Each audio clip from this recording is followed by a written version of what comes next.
It might sound like a broken record, but the Golden Knights need to stay healthy this season.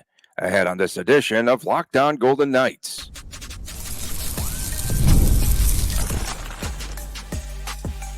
You're Locked On Golden Knights, your daily podcast on the Vegas Golden Knights, part of the Locked On Podcast Network, your team every day.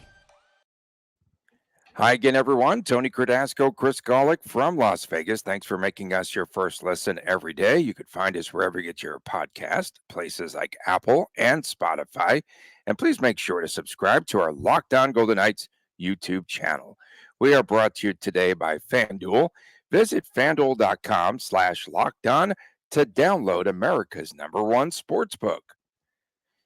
Chris, for the second time in 3 years, the Golden Knights led the NHL in man games lost this past season.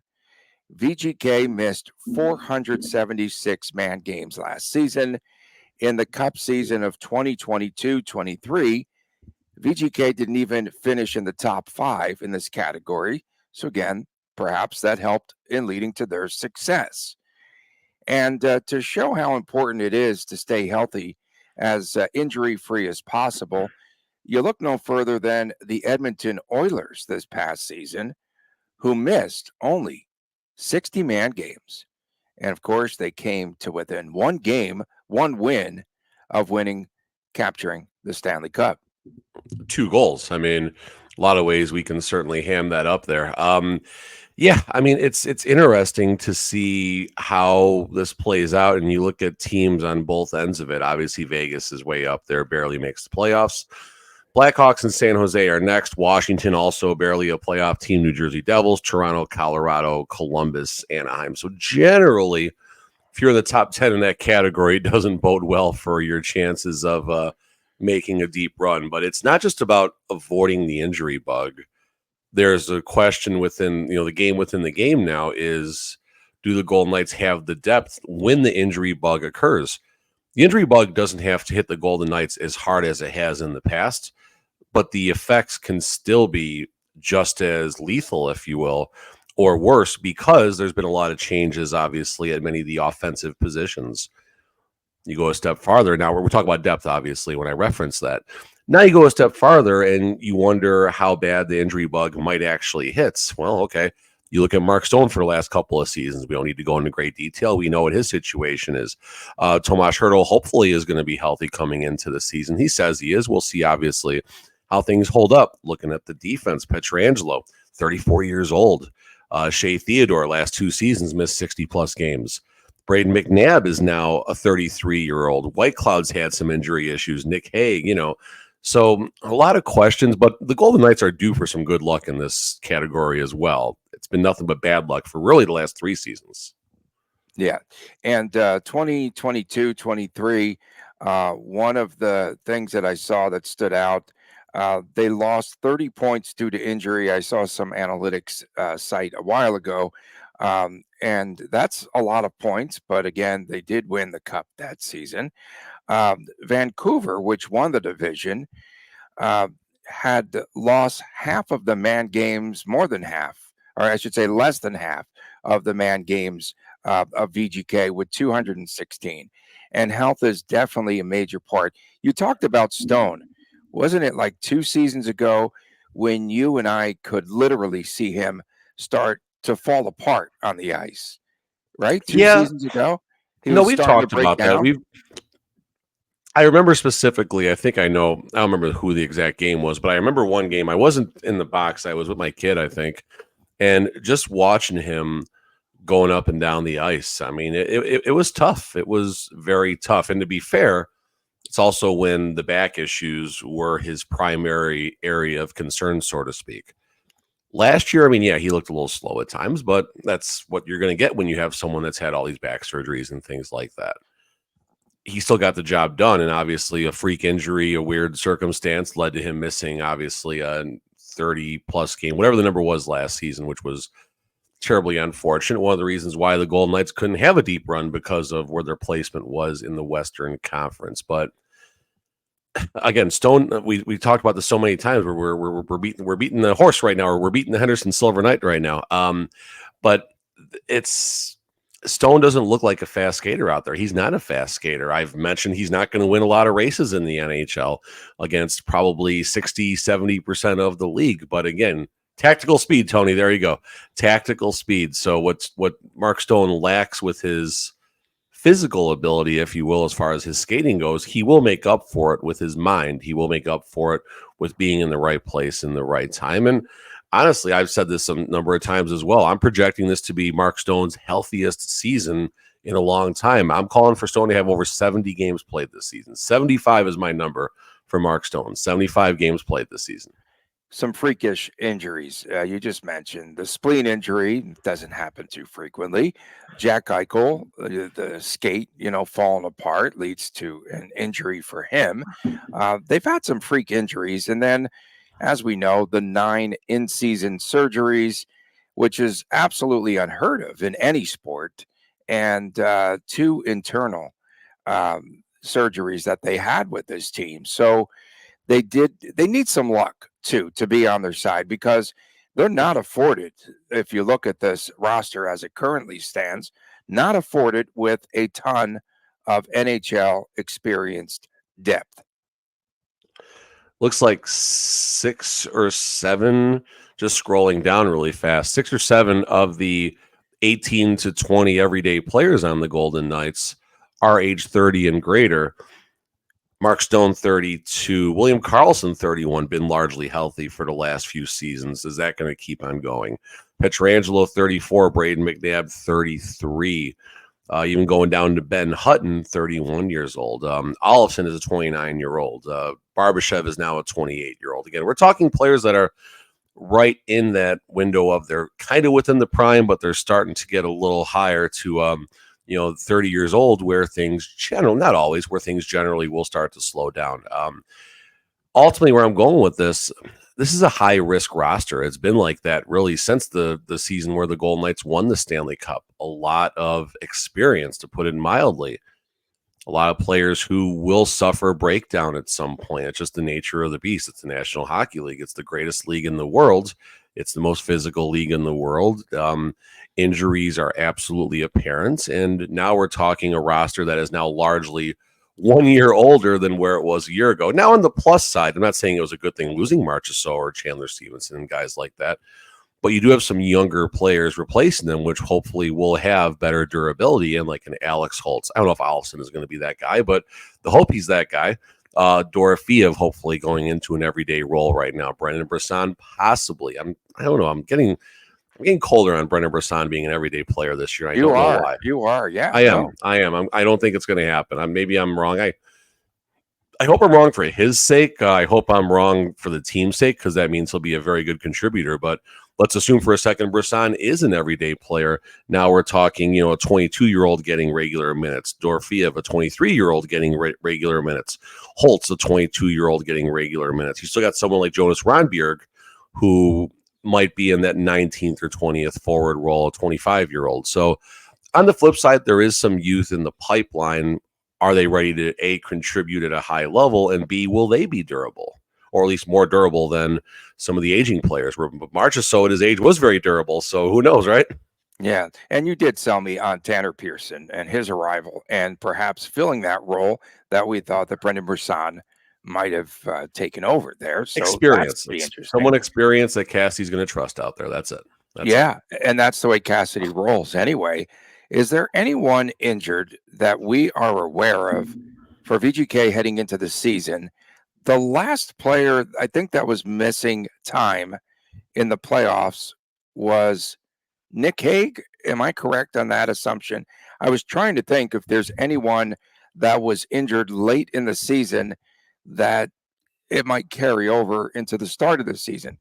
As it stands right now, I can't think of anyone truly that will be out at the start of the season. And all the contracts, correct, are in place for this season. What we see is what we... They don't have to scramble down to the wire to sign anyone.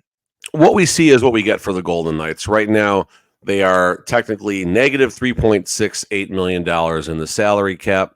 You subtract $5 million. Now the Golden Knights actually have $1.4 million to work with. Tanner Pearson might obviously get the lion's share of that funds, or possibly another PTO. I think that this is the year where the Golden Knights might have more than one tryout. I don't know, or maybe they just signed someone off the street. You never know exactly how things are going to shake out. It's not like the NFL where we're waiting for cut days and players get signed off other teams' practice squads and stuff like that. But largely, this is what we see is what we get with this Vegas Golden Knights roster, and we'll see, obviously, how McCrimmon feels about that. And you mentioned, I think the team is, at least today, Wayne Gretzky Day, September 9, 9-9. There we go.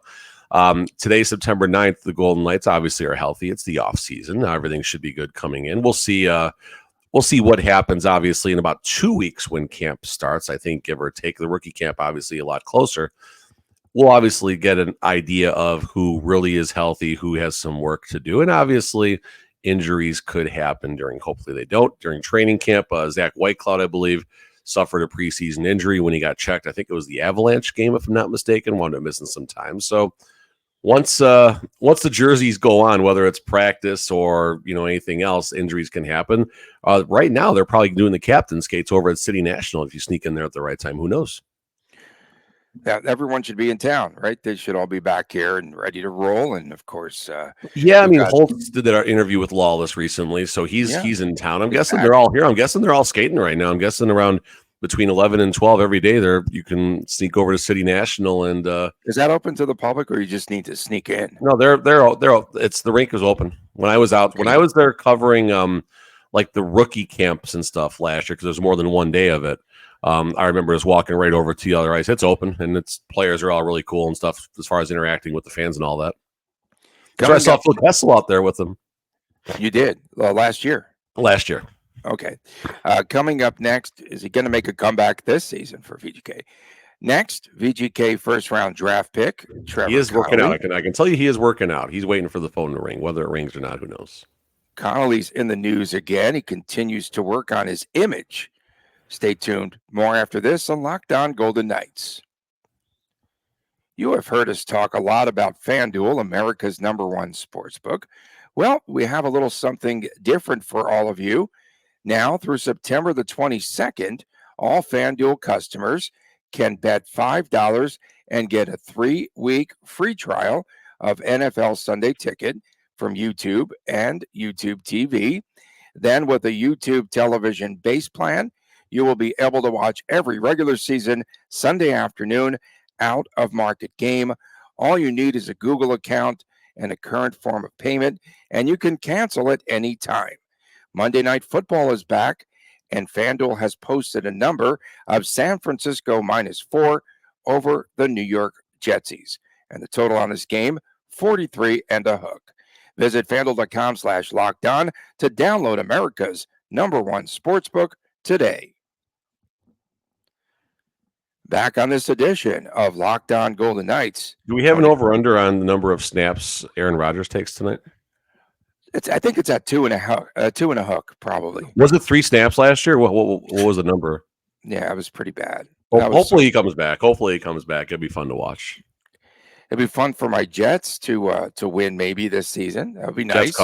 Jets covered tonight. Unlike the Giants, who also reside there. Oof, that was horrendous. Nice unis, by the way.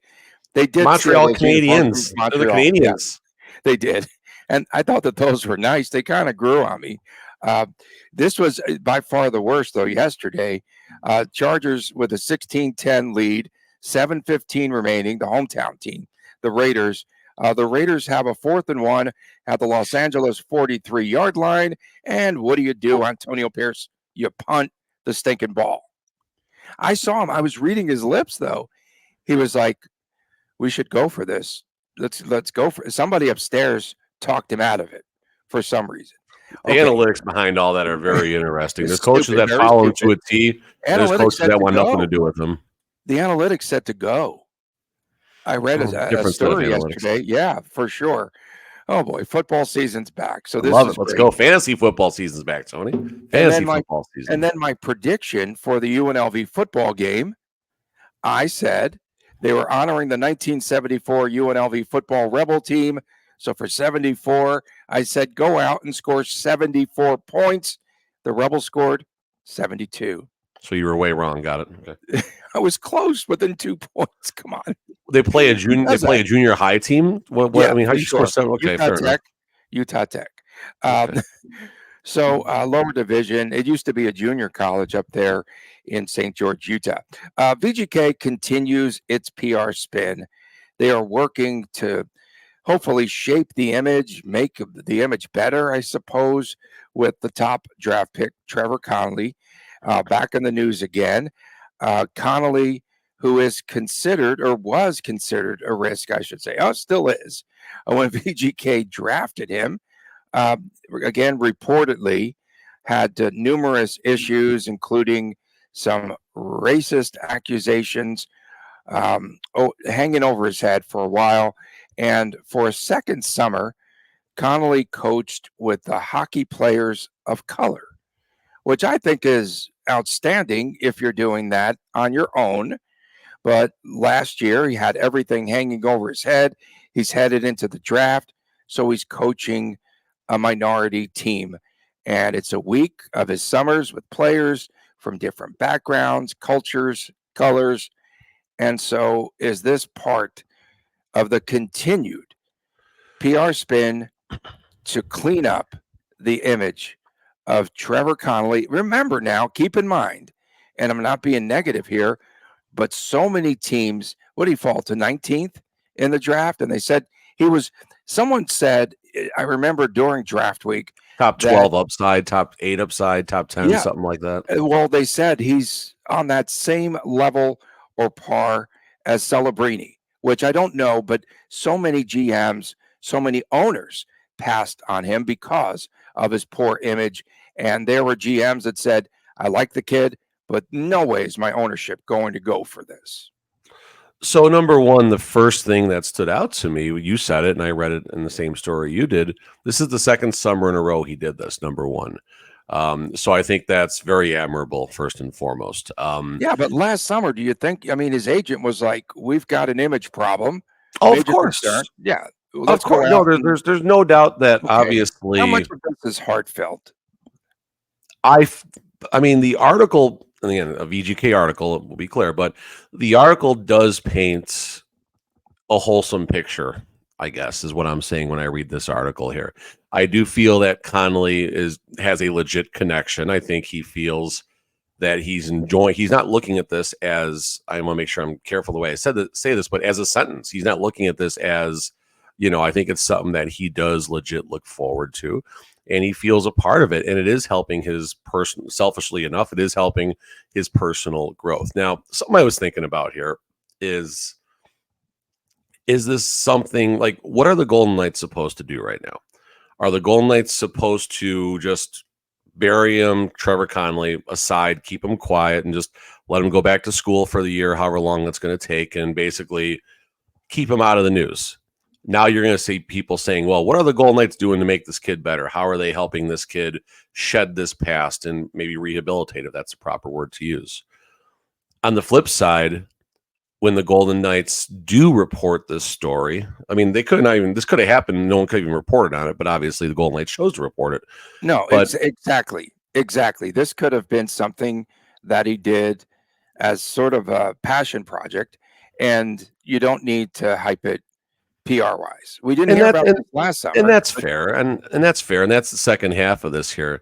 So, do the Golden Knights do what they can to push him, if you will, Connolly, to go back to this tournament? And then they obviously report and write a story about it, so everyone, journalists like us and podcasters and writers, can obviously take this story and run with it. We're doing what the Golden Knights want us to do right now. Let's be clear about this. We are acknowledging this story. We are talking about it. This is what the Golden Knights do want.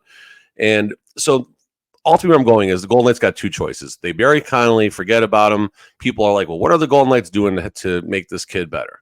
On the flip side, the Golden Knights write a story about him coaching with the HPOC, the terminology, the hockey players of color.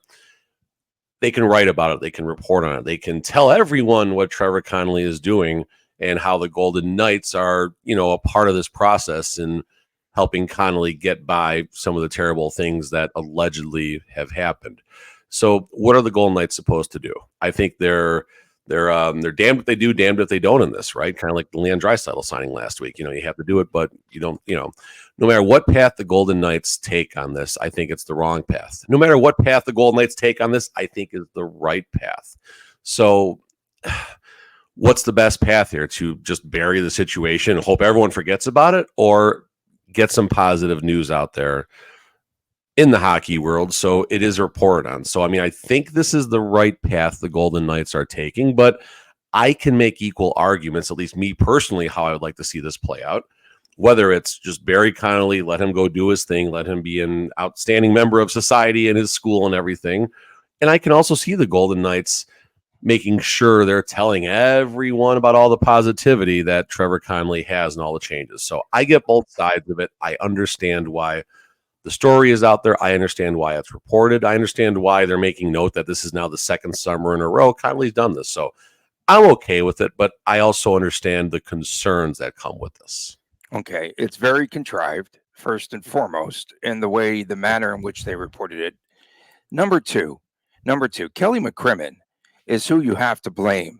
I didn't mind them so much drafting him and saying, hey, we're going to work with him each and every day.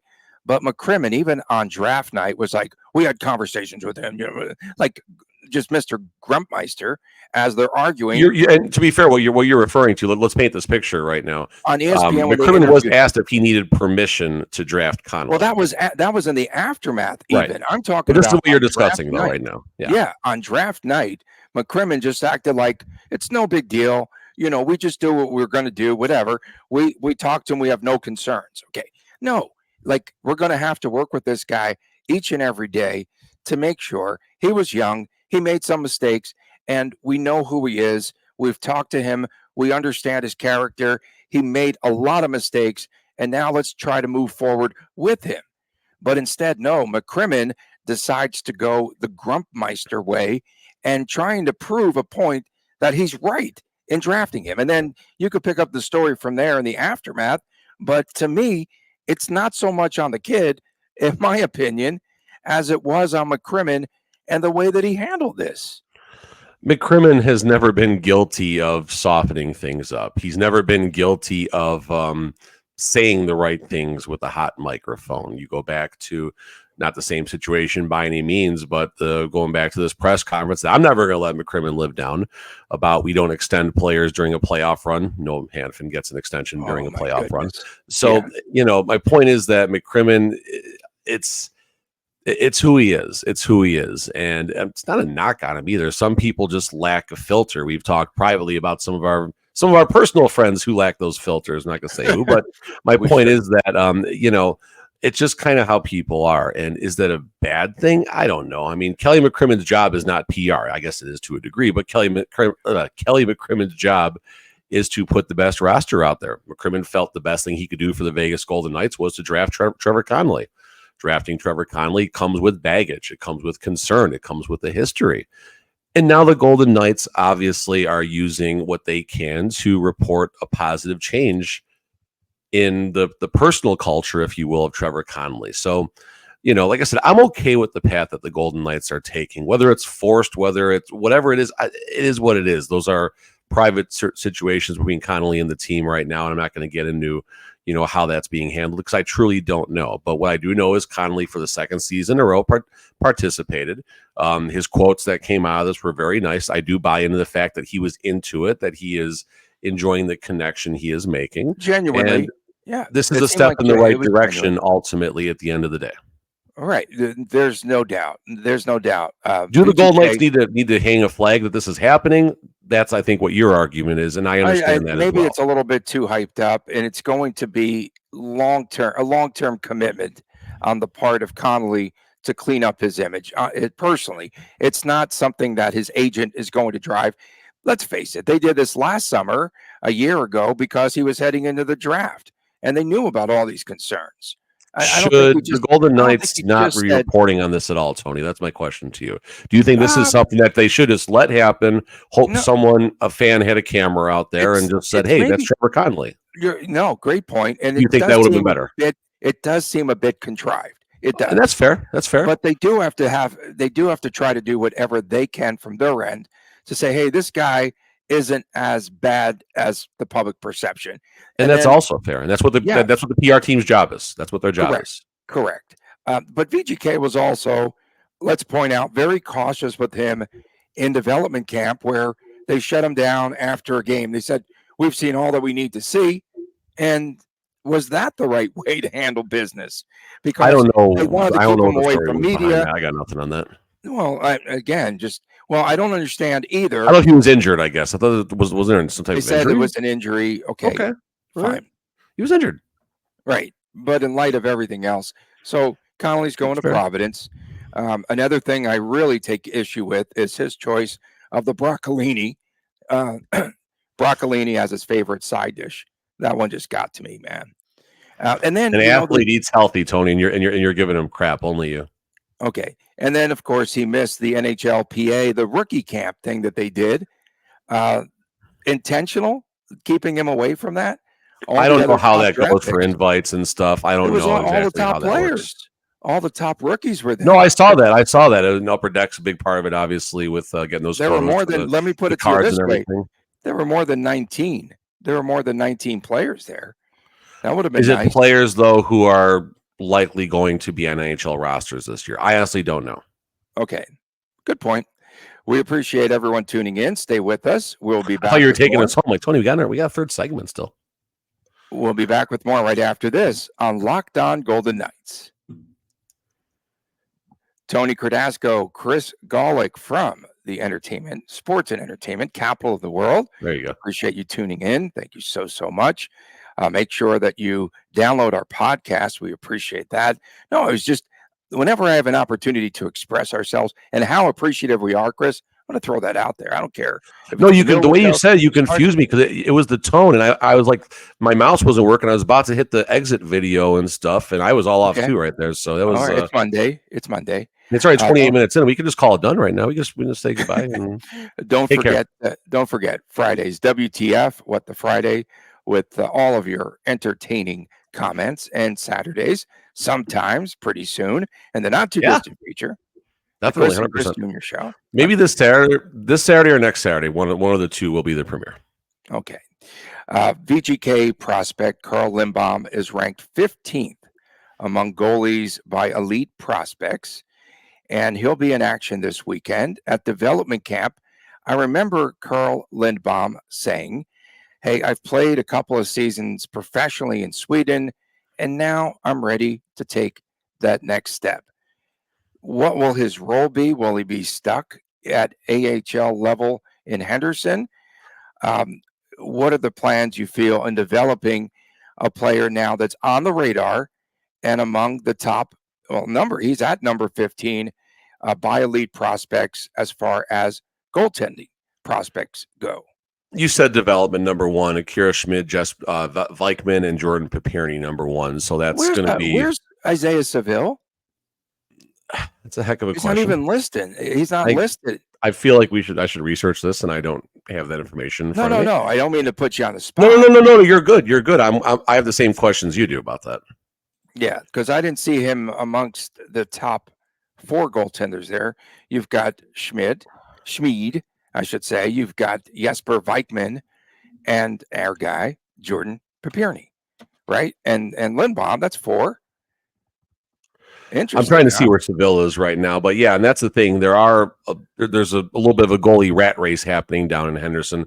Papirny definitely is going to. I don't think he's the one that's obviously going to take that step. No disrespect to Papirny. We love him. He's exactly, but he's between here and Tahoe. You think?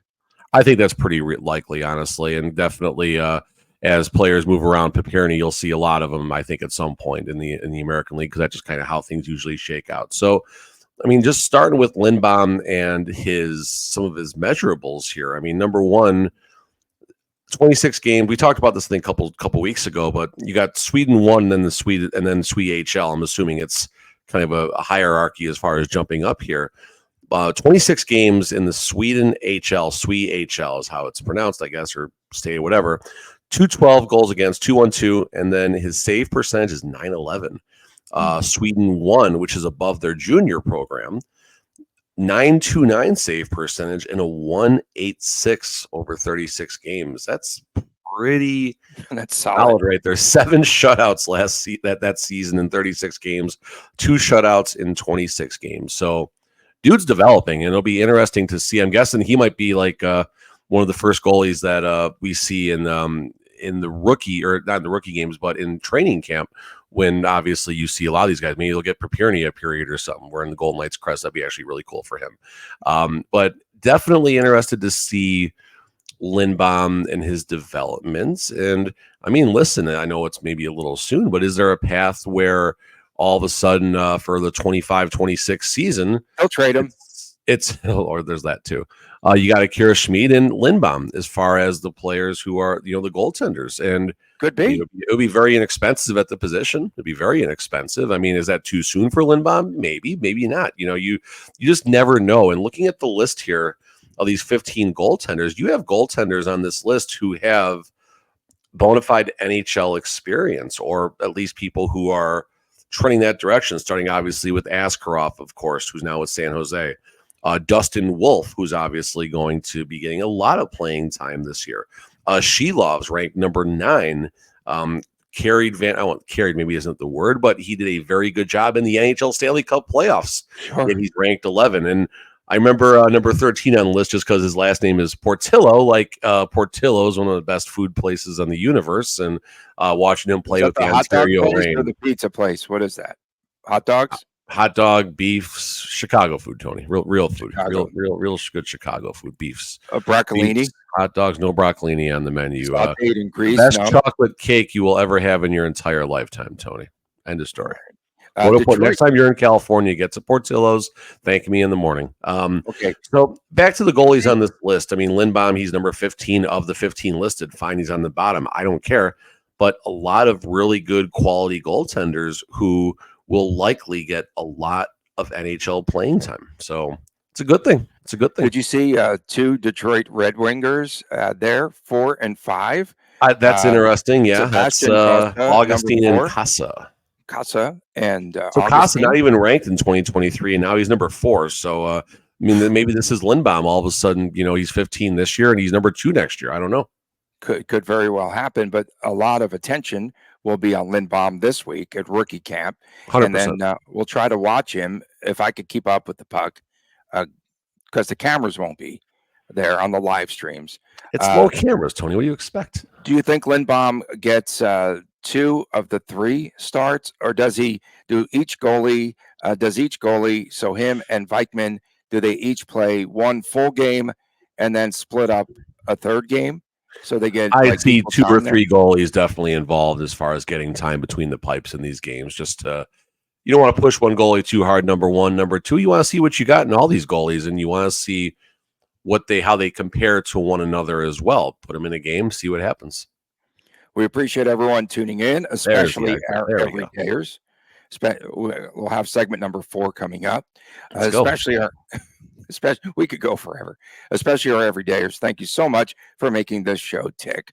Of course, Fridays, WTF, Saturdays, the not too distant future, the Chris and Chris Jr. show, the YouTube exclusive. Please make sure to subscribe to our Locked On Golden Knights YouTube channel, especially for all the newbies that come in, that arrive here each and every day. For my man, Chris Golick, I am Tony Cardasco. Have a great Monday. We'll see you again tomorrow right here on Locked On Golden Knights. And please, take care.